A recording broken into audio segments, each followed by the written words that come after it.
সমান ডিজিটালে আপনাদের স্বাগত। আমি ব্রতিন দাস। এই মুহূর্তে রয়েছি আলিপুরদুয়ার লোকসভা কেন্দ্রের বিজেপি সাংসদ মনোজ টিগ্গার বাড়িতে।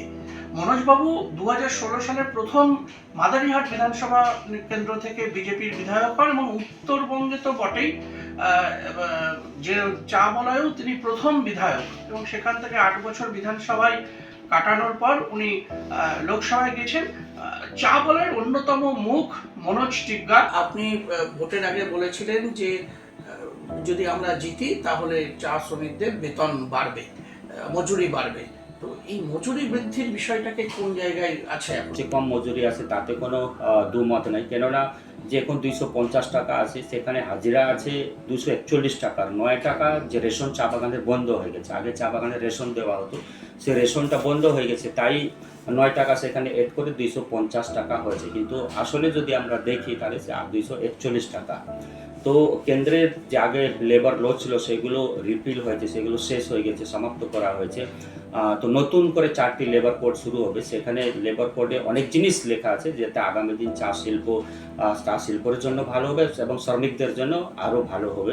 কেননা সেখানে ফ্লোর ওয়েজ বলা হয়েছে। তো ফ্লোর ওয়েজ মানে মনে করেন যে ফ্লোর ওয়েজ যেরকম কৃষি এলাকাতে একটা এমএসপি থাকে, মিনিমাম সাপোর্ট প্রাইস। যেরকম মনে করেন যে ধান কেনার মিনিমাম সাপোর্ট প্রাইস যদি 300 টাকা থাকে, তার নিচে আর কেউ ধান কিনতে পারবে না। তার উপরে কেউ 350, 400, 500 কিনতে পারে, কিন্তু তার নিচে হতে পারে না। সেরকমই লেবার কোডে একটা ফ্লোর ওয়েজ আছে, সেই নিচে তার নিচে কিন্তু কেউ দিতে পারবে না।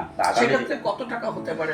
সেটা লেবার কোর্টে কি লেখা আছে সেটা আগামী দিন এখানে লাগু হবে। যখন গভর্নমেন্ট ফুল প্লেজে আসবে সেটা 300 হতে পারে, 400 হতে পারে, কি আছে সেটা দেখে আগামী দিন চা বলায় যেটা ওয়েজ আছে সেটা মিনিমাম ওয়েজ যা হবে সেটা এখানে নির্ধারিত করা হবে।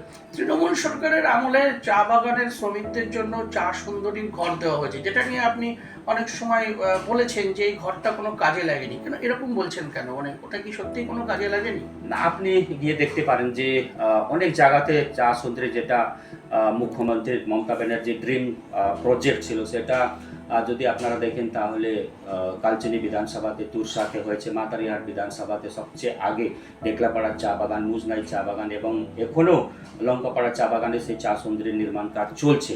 আরও যদি আমরা নাগরকাটা বিধানসভাতে যাই তাহলে সেখানে রেড ব্যাংক চা বাগানে চা সুন্দরী হয়েছে। তারপরে মালবাজার বিধানসভাতে আপনার মানাবাড়ির চা বাগানে চা সুন্দরী হয়েছে। এর সাইজ হচ্ছে 19 বাই 20 ফুট। আর এর আগে আমি যতটুকু আমি জানি যে ফার্স্ট ফেজ যেটা হয়েছিল 5,43,000 টাকা, নেক্সট যেটা হয়েছে সেটা 6,14,000 টাকা। সেখানে কেউ আর থাকছে না। সেখানে ধীরে ধীরে যে টিনগুলো, গ্রিলগুলো লাগানো ছিল সেটা চুরি হয়ে যাচ্ছে। কেননা আমরা শুরুতে যখন মুজনাই চা বাগানের চা সুন্দরের কাজ আরম্ভ হয়, আমরা প্রশাসনকে জানিয়ে দিয়েছিলাম যে অযথা জমি যেগুলো ফাঁকা আছে সেখানে নির্মাণ না করে, জমি নষ্ট না করে, তাদের যে ভিটে বাড়ি আছে সেখানে কিন্তু প্রচুর জায়গা রয়েছে, সেখানে যদি সে চা সুন্দরের ঘর নির্মাণ করে দেওয়া হয় তাহলে সেটা কিন্তু কাজে লাগবে। কেননা সেই পুরনো ভিটা থেকে মানুষের একটা আবেগ জড়িত থাকে, সে কেউ সেই পুরানো ভিটা কিন্তু ছেড়ে নতুন জায়গাতে যেতে চায় না।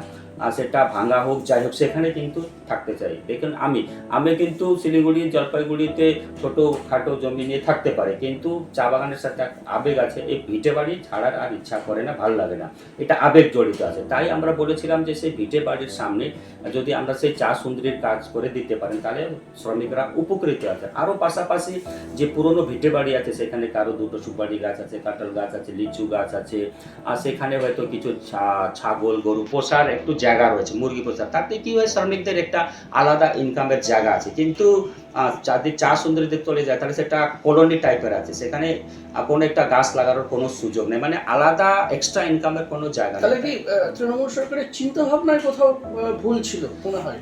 একদম ভুল ছিল। ভুল মানে পুরাই ভুল ছিল। হয়তো কেউ মুখ্যমন্ত্রীকে সেভাবে বোঝাতে পারেননি কিংবা উনি বুঝতে পারেননি। কেননা সেই সময় তো ওয়ান ম্যান আর্মি, উনি যা বলে দেবেন সেটাই ফাইনাল। তার উপরে বলার কারো বলতে পারেন মানে সাহস ছিল না সেই সময়। উনি যা বলে দেবেন তাই সকলকে মানতে হবে। কারোর সাথে আমাদেরকে কোনোদিনও ডাকেনি, জিজ্ঞাসাও করে নেই যে এই জায়গাতে চা সুন্দরী করলে শ্রমিকদের লাভ হবে না লোকসান হবে। সেটা কোনোদিনও আমাদেরকে তো কোনো প্রশাসনিক বৈঠকে ডাকেনি যেটা আমরা সে ব্যাপারে কোনো নিজের একটা যেটা দৃষ্টিকোণ থাকবে সেটা আমরা বলতে পারবো, সেটা কিন্তু কোনোদিনও সুযোগ হয় না। 2024 সালের লোকসভা নির্বাচনে আপনি জিতলেও কোথাও একটা চা বাগানের ভোট কমেছিল এবং পরবর্তীতে মাদারিহাট উপনির্বাচনে গিয়ে সেই ভোটটা একটু কমেছিল। আপনি বলেছিলেন যে এখানে আমাদের একটুখানি লস হচ্ছে, সেটাকে রিভাইভ করলেন কি করে? এটা ঠিক যে 2024 আমরা 2016-তে চা বলায় ভালো ভোট পেয়েছি, 21-এ আমরা 19-এ ভালো ভোট পেয়েছি, 21-এ ভালো ভোট পেয়েছি, কিন্তু তিনটা নির্বাচনে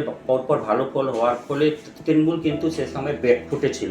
আর চা বলায় তৃণমূলের সংগঠন চা শ্রমিক সংগঠন সেরকম মজবুত ছিল না। কিন্তু পরবর্তীকালে 2021 সালের পরে তারা দেখলো যে এই চা বলায় আমরা কিছু করতে পারতেছি না, তাই তারা একটা পরিকল্পনা করলো যে না কি করণীয় কাজ, সেই জন্য চা সুন্দরীর কাজ আরম্ভ হলো। আর জমির পাট্টা, যখন শ্রমিকরা জমির পাট্টা নিচ্ছিলেন না কেন, জমির পাট্টা কাকে দেওয়া, যারা শরণার্থী, যারা কোনো বাইরের দেশ থেকে এসে থাকে তাদেরকে সেই পাট্টা দেওয়া হয়। তো চা বাগানে যারা কাজ করেন আদিবাসী, গোর্খা কিংবা অন্যান্য সম্প্রদায়, তারা কিন্তু কেউ শরণার্থী নয়, কেউ বাইরে থেকে আসেন, তারা কিন্তু এখানকার অরিজিনাল, কেউ পাট্টা নিতে চায়নি। কিন্তু সিএম আলিপুরদুয়ারে এসে পাট্টার সঙ্গে সঙ্গে 1,20,000 টাকা দিতে আরম্ভ করে। তখন মানুষ সেদিকে টাকা তো সবারই প্রয়োজন, আর যে অবস্থা চলছে তো মানুষ ওই টাকার পিছনে গেছে এবং পাট্টার সঙ্গে সঙ্গে 1,20,000 টাকা তারা নিয়েছে। ফলে একটার সময় ওই টাকা কিংবা মনে করেন যে লক্ষ্মী ভাণ্ডার এই প্রজেক্ট নিয়ে হয়তো সাময়িক আমাদের ভোট কমেছে, কিন্তু সেটাকে আমরা রিকভারি করতে পেরেছি। এই 24-এ সেই জন্য আমরা অতটা ভালো ফল হয়নি চা বলায়, সেই জন্য আমাদের মার্জিনও কমেছে।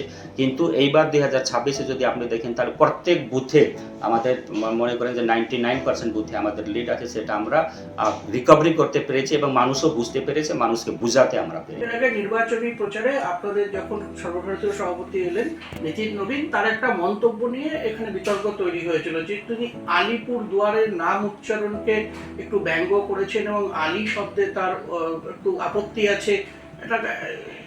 এটা কি কোনো প্রভাব ফেলেছিল বলে মনে হয়? দেখুন, চেঞ্জ হওয়া উচিত নাম।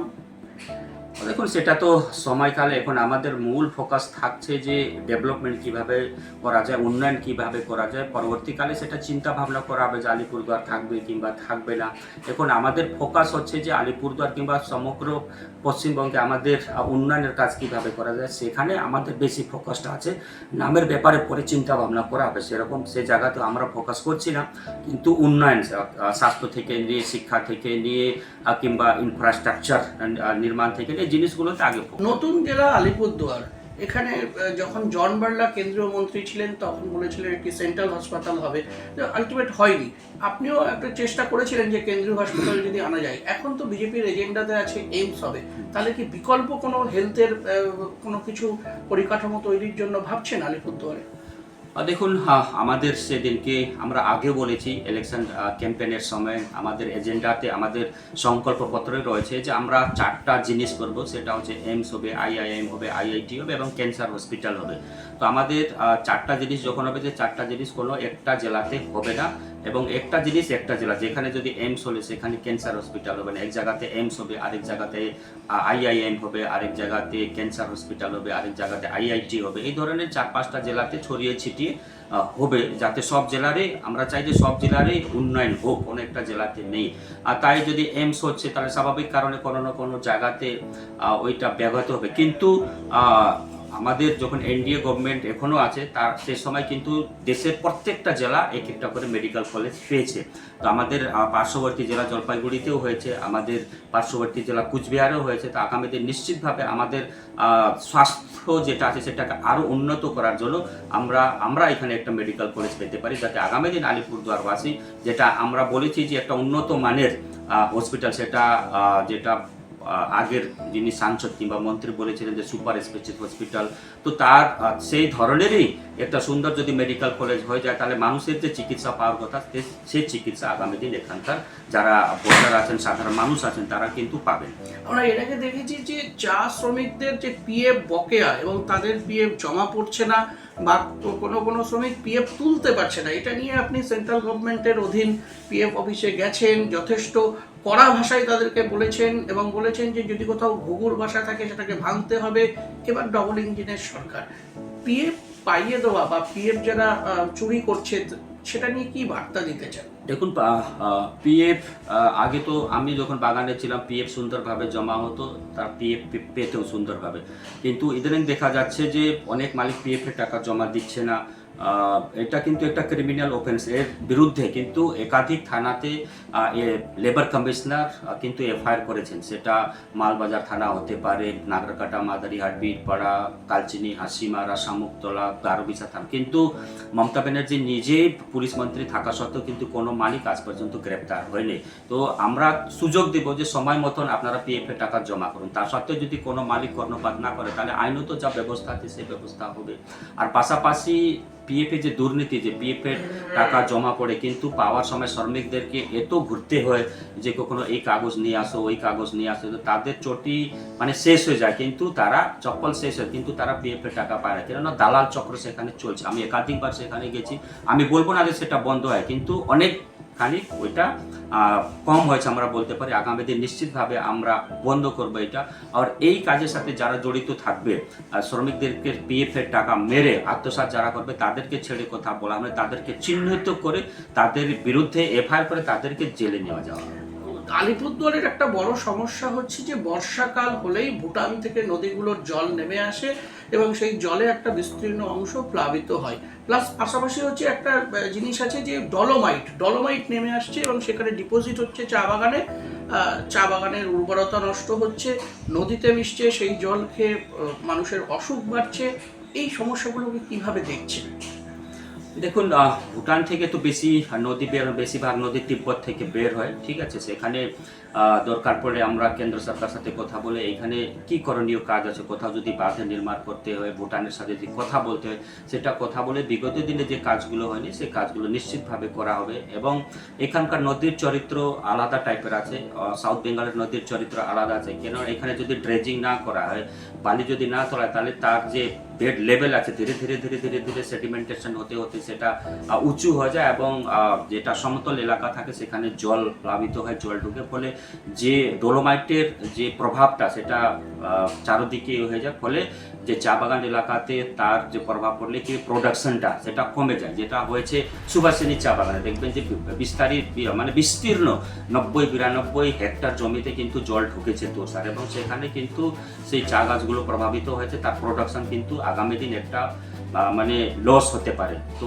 নিশ্চিতভাবে দেখা হবে যে আগামী দিন যে ভুটান থেকে যে নদীগুলো বের হচ্ছে, বেশিরভাগ নদী তো তিব্বত থেকে, আমি আবারও বলি ভুটান থেকে, তা সত্ত্বেও যদি বের হয়ে থাকে তাহলে তার কি ব্যবস্থা হতে পারে ভুটান সাথে কথা বলে, সেটা আগামী দিন কোনো ধরনের বন্যা না আসে, কোনো এলাকাতে জল প্লাবন না হয়, সেটা কিন্তু আমরা সেদিনও মুখ্যমন্ত্রী বলেছেন যে একটা প্রস্তুতি নিতে হবে যাতে কোনো বন্যা পরিস্থিতি তৈরি না। পশ্চিমবঙ্গ ব্রহ্মপুত্র বোর্ডের স্থায়ী সদস্য হয়েছে, এবার কি ইন্দো ভুটান যে নদী কমিশন, যেটা নিয়ে অনেকদিন ধরে বলা হচ্ছে যে ইন্দো ভুটান নদী কমিশন, এটা নিয়ে কি সেন্ট্রালে বলবেন, সংসদে কিছু বলবেন? দেখুন, আমরা নিশ্চিতভাবে আমাদের মাননীয় মুখ্যমন্ত্রী শুভেন্দু অধিকারীকে এই ব্যাপারে উনি অবগত আছেন, উনি সব জিনিসই জানেন।